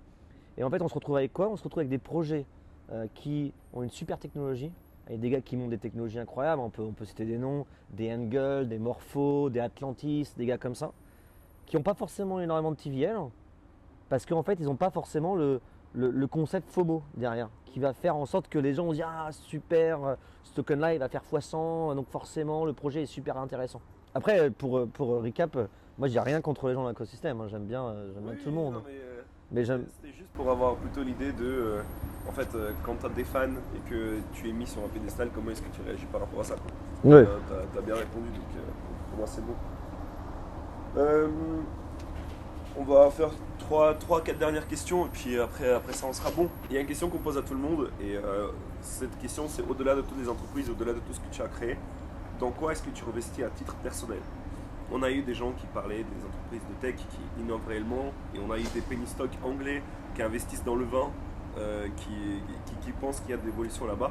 Dans quoi est-ce que toi tu investis aujourd'hui en titre personnel? Alors moi, nous on parle immobilier, crypto, bourse, ouais. mais ça peut être tout. Ouais, bah en fait, mes investissements personnels, ils sont tous transparents, hein. Ils sont marqués sur Stack Capital. Je pense que je suis un des seules personnes dans l'écosystème qui marque clairement les investissements présents, passés et futurs. Je fais aussi passer ce qu'on appelle l'OGG, qui est l'OG Garage, et j'envoie la liste publique des projets que j'audite. N'importe qui peut arriver à leur parler, n'importe qui peut rejoindre. Donc en fait, j'ai vraiment une transparence totale sur l'ensemble des investissements qui sont faits. Moi, bien avant la blockchain, j'investissais où mon background, où j'étais très passionné, c'était la physique quantique, l'espace, la mobilité, choses comme ça. Donc j'ai investi là-dedans. Donc par exemple, aujourd'hui, j'ai investi dans tout, Stack Capital, c'est un family office, donc c'est moi qui investis. Dans tout ce qui est technologie, je dirais le deep tech. Donc ça peut être la santé d'une approche, par exemple, Chiperon qui c'est des radios portatives. Donc en fait tu peux arriver à passer une radio avec une sorte de ubérisation, quelqu'un qui arrive avec une voiture, sharing economy, et en fait lui il a un poste de radio à l'intérieur parce que tu dois te faire passer, tu dois arriver à faire un scanner rapido. Donc en fait tu démocratises complètement l'accès à la science, à l'accès à la santé, ça c'est super important. J'investis dans tout ce qui est nanotech, physique quantique forcément, mais aussi dans la mobilité. Donc ça peut être des nouveaux types de fusées, des nouveaux types de propulsion pour envoyer des engins dans l'espace. Donc forcément on pense à des propulsions thermiques, mais il y a d'autres façons. Il peut y avoir des propulsions de spinning, par exemple un truc qui fait tourner dans un accélérateur un satellite et en fait le release. Donc ça, il y a des sociétés qui font ça. Ça peut être aussi, moi je regarde beaucoup dans la propulsion laser, donc zéro thermique, et aussi beaucoup dans la fusion, donc l'énergie nucléaire, qui pour moi est une des seules solutions à l'heure actuelle sur les problèmes de changement climatique. Il n'y a aucune autre solution qui peut. Nucléaire, qui ensuite permet de faire par exemple de créer de l'hydrogène Donc pour pouvoir après, forcément tu vas pas avoir une pile à combustible, une pile à nucléaire dans ta voiture. Donc tu peux arriver avec le nucléaire à faire du combustible. Le principe même de l'électricité dans des voitures et tout ça, c'est complètement débile. C'est une amélioration du système actuel parce qu'on peut arriver à faire des améliorations, mais ça ne résout pas le changement climatique, ça ne résout pas les problèmes. Parce qu'au lieu de remplacer, d'aller récupérer du pétrole, tu vas récupérer du silicium. Tu vas juste remplacer le truc. Par contre, les piles à combustible et tout, si, encore une fois, tu ne t'amuses pas à utiliser l'électricité, des batteries pour aller recharger tes combustibles, mais par exemple le nucléaire, là c'est une démarche, tu copies ce qui se passe sur le soleil, c'est ça qui est intéressant. Donc là-dedans, ensuite il y a quoi d'autre? Beaucoup sur le neurosciences, donc tout ce qui est comment arriver à faire en sorte que l'humain, donc tout ce qui est par exemple psychédélique, recherche aussi psychologique, ou psychédélique notamment, je pense qu'il y a une énorme démocratisation qui doit se faire au niveau international sur les champignons et choses comme ça. Malheureusement, il y a un lobby pharmaceutique qui s'oppose à ça, puisqu'en fait, des champignons, ça coûte rien. On peut les planter dans son jardin. Démocratisation là-dessus pour arriver à régler les problèmes, la dépression, les systèmes de dommages post-traumatiques, je sais plus comment on appelle ça, voilà, c'est ça. Voilà, tout ça. Donc c'est vraiment un scope, je dirais qu'il y a à peu près 20% des investissements qui sont faits là-dedans, parce que ça me tient vraiment à cœur, et ramener, si possible, la blockchain à l'intérieur. Voilà. Donc par exemple, là, je ne sais pas si vous avez vu, mais sur les photos de l'office ici, il y a la moto BAC, qui est une société que j'aime bien française. On essaie de regarder comment on peut arriver à ramener les NFT, la blockchain dans ces nouveaux principes qui sont de la mobilité, aussi des objets. Je fais aussi beaucoup dans le luxe. Pas le luxe en fait qui soit non démocratique, non démocratisé pour accessible à tout le monde, mais plutôt en fait comment ramener le fait de consommer moins. Et en fait, consommer moins, ça fait aussi d'acheter des choses jolies qui ont un but autre que premier que par exemple s'habiller, mais derrière il peut y avoir des nanotextures, choses comme ça en fait. Super intéressant. D'accord. Tu as gardé un peu ta fibre d'ingénieur et d'investir toujours dans la tech, mais pas uniquement des sociétés qui font de la tech, mais vraiment des technologies elles-mêmes. Ouais. C'est super intéressant. En fait, les gens ont oublié, je pense que la blockchain à la base c'est une technologie. C'est pas un mouvement. La décentralisation est un mouvement. Le vrai Internet que Tim avait créé dans les années 90, l'anglais, qui s'est fait après bouffer par les GAFA et choses comme ça, qui ont créé des bridges d'ailleurs. Amazon, Google, ces bridges-là, dans la Web 2, on s'en rend pas compte, mais il existe des bridges. Ces bridges, c'est ces plateformes qui permettent d'accéder à un Internet censorisé.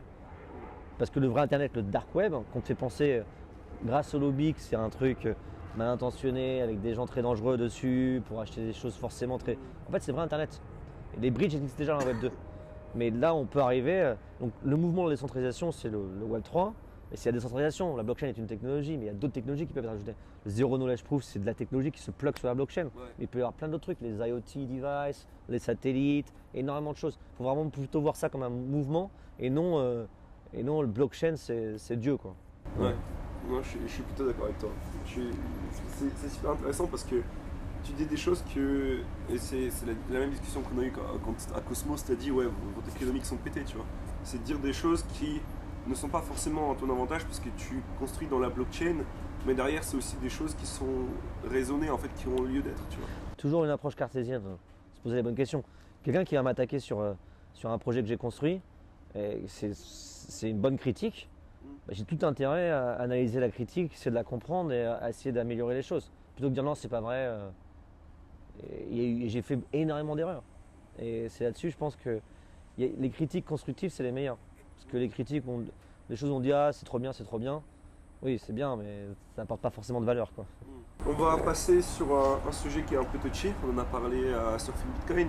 C'est le Bitcoin, les mineurs du Bitcoin et les rewards de ces mineurs. Est-ce que tu vois un avenir dans le Bitcoin aujourd'hui, dans l'état actuel dans lequel il est? C'est-à-dire que dans quelques années, les mineurs vont percevoir que des poussières de Bitcoin, ce qui ne sera plus aussi intéressant financièrement, à part si Bitcoin va à 100 000 balles.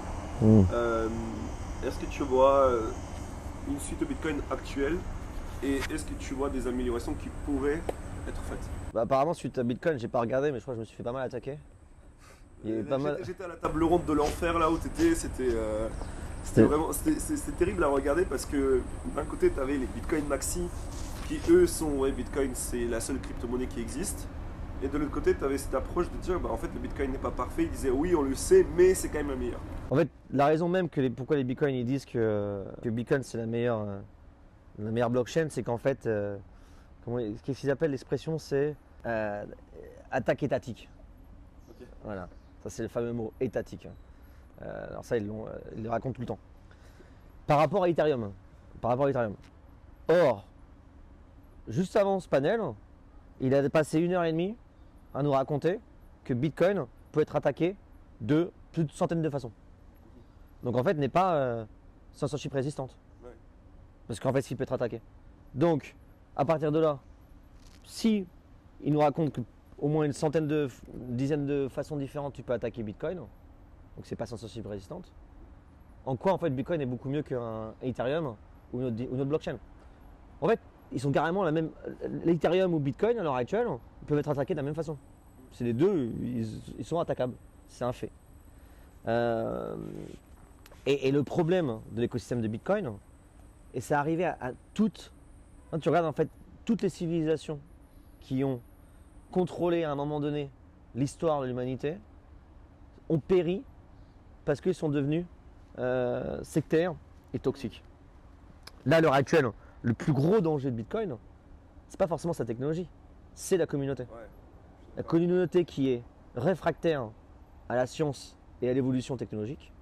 Ce qui fait qu'en fait, ce qui est ça qui est incroyable, c'est que Satoshi Nakamoto est une personne qui a pensé à un système nouveau en se posant, en ayant une rétrospective et se disant qu'est-ce que moi je peux changer en utilisant les technologies, en utilisant une réflexion intellectuelle, game theory, pour pouvoir apporter un changement au système actuel. Donc super, 2009, voilà, Satoshi Nakamoto, le papier de Bitcoin. Or aujourd'hui, 12 ans après, ou 13 ans, ils disent quoi? Non, on ne peut pas faire de changement. Parce que Bitcoin, c'est... Donc en fait, Bitcoin est devenu une Bible. C'est une religion, ouais. C'est une religion avec qui peut pas être... Paper en tant que Bible, les Maximes, Exactement. les évangiles, Voilà. C'est exactement. Jésus, ouais, Voilà. Et donc en fait, ils m'ont attaqué, c'est trop marrant. Ils m'ont attaqué, oui, Ethereum, c'est... Alors ils m'ont dit que j'étais allumé, quoi. Ils m'ont dit par exemple, Ethereum, c'est mauvais parce qu'en fait, il y a eu du pre-mine et ça a été à Joe Lubin, ça a été à Vitalik, des choses comme ça. Donc en fait, on connaît vu en fait qu'on ces gens-là, il y a un pre-mine. Ouais. Il y a un pre-mine. Bitcoin, il n'y a pas de pre-mine. Donc ils passent leur temps à dire qu'on ne connaît pas Satoshi Nakamoto. Il n'y a pas de pre-mine, mais vu qu'on ne connaît pas, on ne sait pas.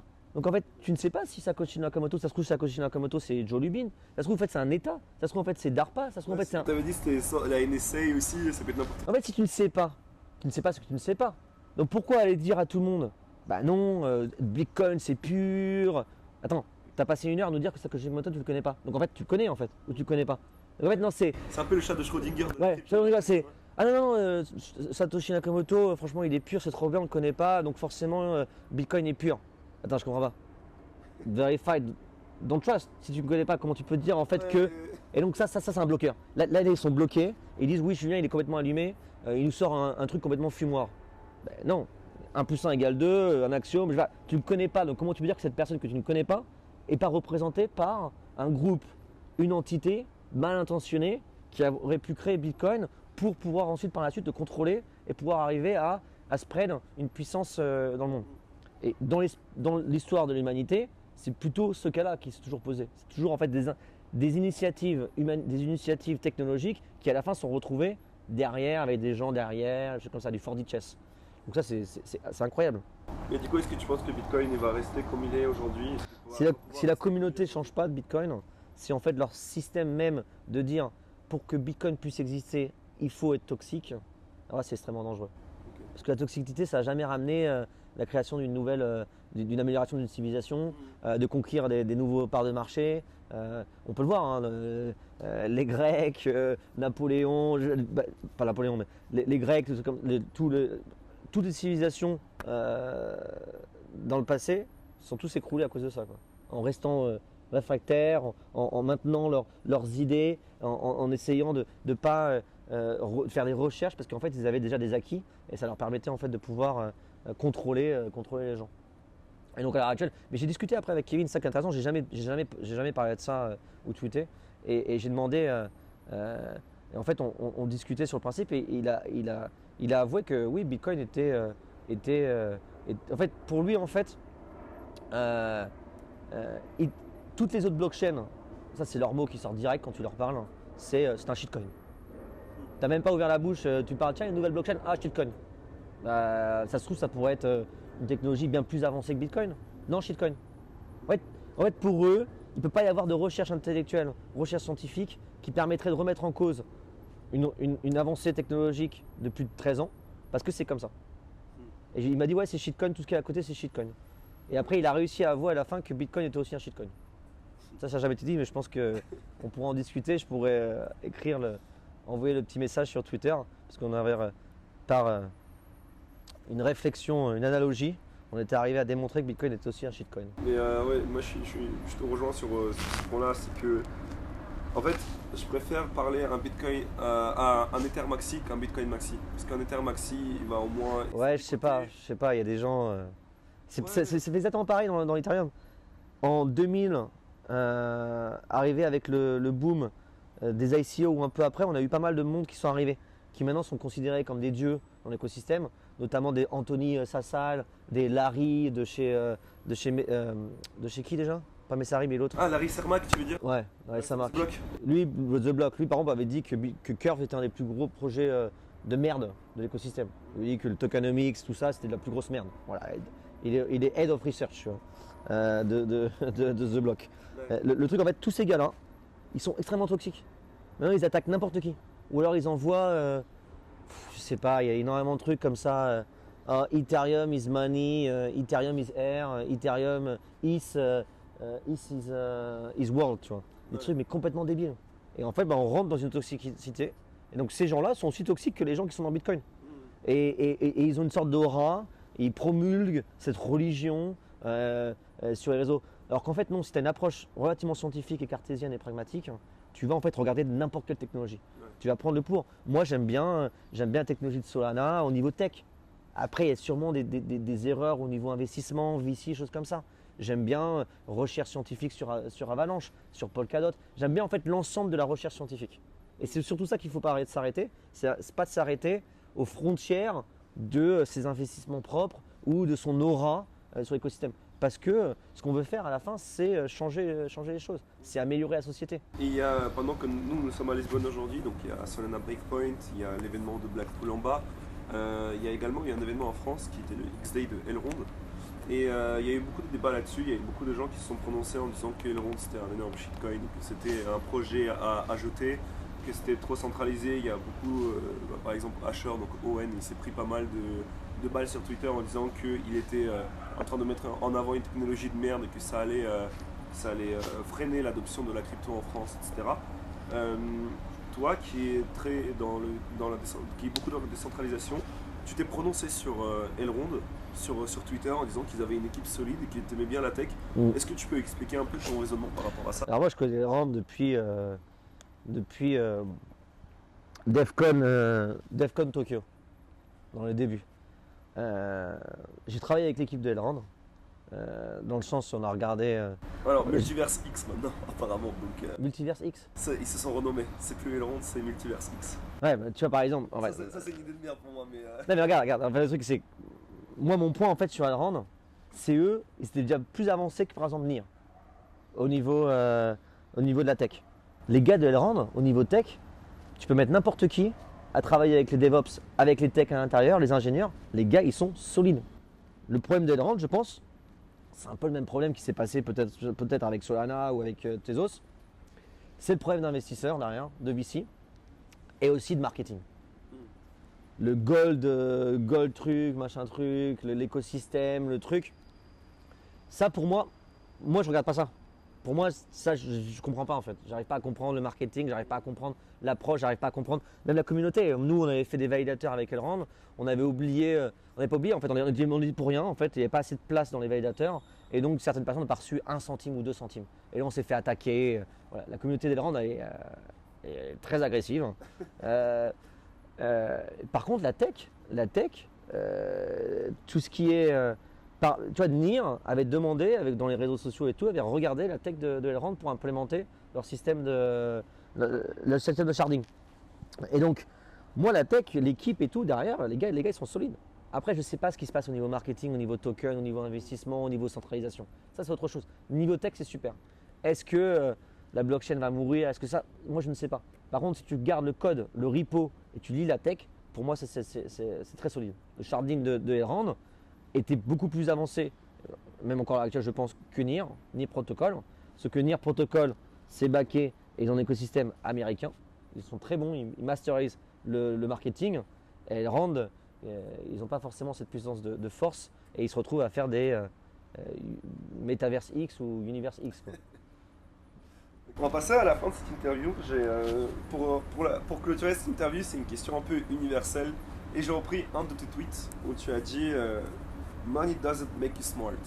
Tu as parlé du fait que dans le marché dans lequel on est, n'importe quel débile peut gagner de l'argent, can make gold out of poop coin. Et du coup, la question c'est assez simple. L'argent ne te rend pas intelligent, mais l'argent est nécessaire aujourd'hui pour vivre, etc. Alors, la question, elle est très simple. C'est comment faire de l'argent aujourd'hui dans le marché dans lequel on est. C'est-à-dire gagner sa vie, imprimer de l'argent, ou voler de l'argent. Comme tu l'entends. Il y a beaucoup de façons. Il y a certaines personnes, on dit ça en fait. Il y a des personnes qui travaillent pour gagner leur vie dans cet écosystème. Il y a des personnes qui font un projet et qui impriment de l'argent et qui le vendent. Et il y a des personnes qui s'amusent à faire des rug pulls et à voler de l'argent. Je pense qu'il faut choisir son camp. Si tu es là pour moyen, long terme, avec des valeurs, et toi ce qui t'intéresse dans la vie, c'est d'avoir un impact sociétal, oui forcément avec l'impact sociétal. Ouais, c'est souvent ce qu'on dit en fait, c'est normalement si tu arrives à changer les choses et construire un projet qui va disrupt la société, l'argent va arriver en parallèle. Si ton but premier c'est de faire de l'argent, là tu vas sûrement adopter des principes, faire des choses qui ne sont pas forcément avec les bonnes valeurs. Donc des choses mal intentionnées, des dumps, des farm dumps de trucs, des shitcoins, être involved dans des projets qui sont moyens. Le truc le plus simple et qui marche depuis dans cet écosystème, tu peux regarder tout le monde, c'est tu construis un projet ou tu travailles pour un projet. Et en fait, tu es là pour le long terme. Si tu es là pour le court terme, tu vas avoir que des ennuis. Parce que ce qui va se passer, tu vas regarder les cours qui vont monter, qui vont descendre. Sauf qu'en fait, trader, c'est un métier. C'est 7 jours sur 7, c'est ton métier. Si tu trades, c'est trader. Si tu n'es pas un trader ou si tu n'es pas quelqu'un qui fait ça tous les jours, c'est un peu comme aller au casino et dire oui, je vais gagner. Oui, forcément, tu as un mec qui va sortir du casino dans ton entourage et il a gagné 1000 euros, choses comme ça. Et te dire moi, c'est possible, pourquoi pas moi? Et c'est comme jouer au loto. Oui, la Française des Jeux, ils ont un très bon message. 100% des gens qui ont gagné ont joué. Oui, forcément, ça, c'est sûr. Le truc en fait, c'est que si tu bosses dans l'écosystème, tu chopes de l'equity, donc des governance tokens, dans 2-3 ans, si l'écosystème, tu as vraiment confiance que c'est une vision, que ça va monter, économiquement parlant, ça va très bien. Voilà, dis-toi, est-ce que tu es vraiment pressé quoi? 2-3 ans, 4 ans, 5 ans, si vraiment tu veux faire de l'argent, va vraiment sur un projet, travaille pour une grosse team. Et aussi un truc qui est le plus important court terme, c'est le knowledge. L'acquisition de savoir, l'acquisition de connaissances. Parce que si tu acquiers de la connaissance maintenant, dans 2 ans, 3 ans, par rapport… Parce qu'en fait, on est très early, ça fait peut-être 15 ans. Mais il y a à peine 0,1% de la population mondiale qui a connaissance de la blockchain et des cryptos. Donc tu rentres maintenant, tu fais partie de la sphère privée, très petite, de ce qui est en train de se passer. Donc dans 2 ans, ta connaissance et ton savoir sera bien plus important au niveau communauté et de choses que tu peux faire que l'argent que tu vas accumuler maintenant. De l'argent que tu vas accumuler maintenant, énormément d'argent maintenant, tu vas pas forcément pouvoir l'utiliser en 2 ans. Tu vas pouvoir faire des investissements, trucs comme ça. Mais dans 2 ans, avec un savoir, tu peux le leverage et être beaucoup plus rapide, beaucoup plus puissant. Du coup, c'est la connaissance, c'est la force, c'est ça qui fera le succès de tous les gens qui sont dans l'écosystème. Ouais. Faut regarder tout le monde. Après, forcément, moi je te considère c'est les gens qui parlent, get rich quick. Pour moi, c'est les gens qui ont été au casino. Donc c'est une personne de ton entourage, oui, il est arrivé comme ça, et il va essayer de transformer et d'avoir des soldats avec lui pour regardez ce que j'ai fait, je suis devenu comme ça parce que j'ai investi 100 euros dans Dogecoin. Mais dans 10 ans, tu n'as pas envie de dire j'ai fait 1 million d'euros parce que j'ai investi dans Dogecoin. Ok, très bien mec, mais oui, tu as participé au casino. Ouais. Tu étais au casino, tu as mis là-dessus, tu as gagné. Mais ça ne fait pas de toi un dieu. Ouais. C'est pas parce qu'en fait tu as marché dans la rue, il y avait une merde de chien et en fait bah, la probabilité pour que cette merde de chien soit un lingot d'or, elle est très faible. Tu l'as trouvé, mais ça fait pas de toi un dieu. Ouais. T'es un chanceux quoi. Ouais. Ouais. Ok. Alors attends que ça s'arrête, putain, quel enfer d'enregistrer dehors là. Non, c'est sympa, ça rajoute un peu de. Au moins tu sais l'heure qu'il est, voilà, avec la vue incroyable. Non, en vrai c'est cool, mais c'est juste que t'as tous les alertes. Bah, genre tu vas à l'église, hier il y avait une scie circulaire là qui était en train de popper des trucs. Bah, il faut, au moins on vit au moins. Ouais, je suis d'accord. Bitcoin ou Ether? Ether. Luna ou Luna classique? Luna. Celsius ou BlockFi? BlockFi. White paper ou light paper? White paper. Front-end ou back-end? Backend. Plus jamais codé ou plus jamais tradé? Plus jamais tradé. Ok. YouTube ou Medium? Medium. Anglais ou français? Français. Singe ou grenouille? Grenouille. Ours ou éléphant? Éléphant. Privacy ou transparence? Privacy. France ou Portugal? France. Très bien. Est-ce que tu as un mot de conclusion? Est-ce que tu as un mot de fin, une conclusion quelconque que tu voudrais faire? Non, bah écoute, super, hein, continue ce que tu fais par rapport à ce que. Si c'est par un petit avis, ce que tu fais, franchement, super, garde les valeurs, construis dans l'écosystème. Et sinon, dans l'industrie, mais ça, voilà, gardez sur. Voilà, essayez d'accumuler énormément de savoir, vous mettre en alerte sur les choses qui se passent et vous surtout vous poser les bonnes questions. Ne jamais croire ce qui se passe sur les réseaux sociaux, surtout sur Twitter. Il faut savoir qu'il y a beaucoup de fordichess, les gens disent beaucoup de choses, c'est pour en fait leur intérêt personnel. Donc quelqu'un qui va pousser un token, quelqu'un qui va faire ça, voilà, posez-vous les bonnes questions, alertez-vous, prenez connaissance des informations et prenez les bonnes décisions. Et les bonnes décisions viennent, il est plus intéressant d'aller lire, par exemple, je sais pas, Stake DAO Academy ou un podcast qui raconte des aspects technologiques ou des concepts macro ou microéconomiques que de s'amuser à les trader. Parce que trader, c'est aller au casino, aller lire et tout, c'est aller à l'école, quoi. C'est une très belle conclusion. Non, merci Julien pour cette interview, c'était super cool. Avec plaisir, franchement, super boulot. Merci, merci. Super mec.